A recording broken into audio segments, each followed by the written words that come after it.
How could somewhere as beautiful as Ireland become a battleground for nearly 3 decades? This is the story of the Northern Ireland Troubles. In the late 1960s, Northern Ireland, a part of the United Kingdom, was a tapestry of tension, divided by faith, identity, and political allegiance.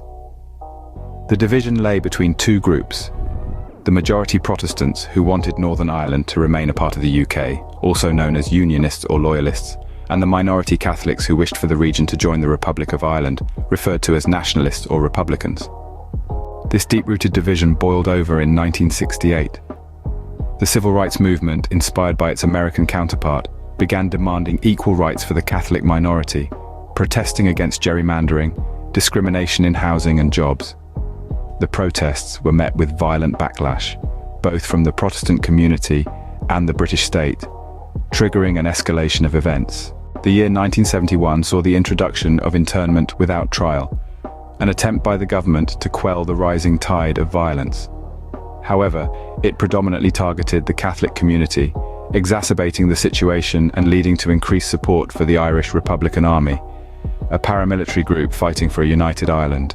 The following year, in January 1972, came Bloody Sunday, a day that jolted the world's conscience.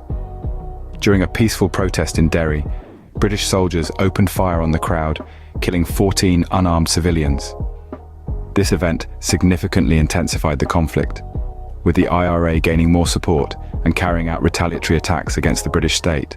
Over the next 2 decades, the violence continued, with bombings, shootings, and acts of terror becoming a grim part of everyday life in Northern Ireland. The cost was heavy: over 3,500 lives lost, and many more forever changed. A turning point arrived in 1985 with the signing of the Anglo-Irish Agreement. For the first time, the British government recognized the Republic of Ireland's role in Northern Ireland, a significant step towards peace. Though it was met with fierce resistance from Unionists, it at least marked the beginning of a diplomatic solution.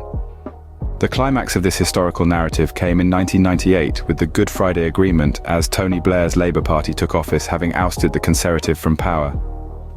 This accord, signed by the UK and Ireland, along with most Northern Irish political parties, established a devolved, inclusive government. It acknowledged Northern Ireland's constitutional status as part of the UK, but also upheld that it could join Ireland if a majority voted for it in a future referendum. The Good Friday Agreement brought an end to the Troubles, but the process of reconciliation is ongoing. The legacy of this period is a poignant reminder of the cost of division and the power of dialogue.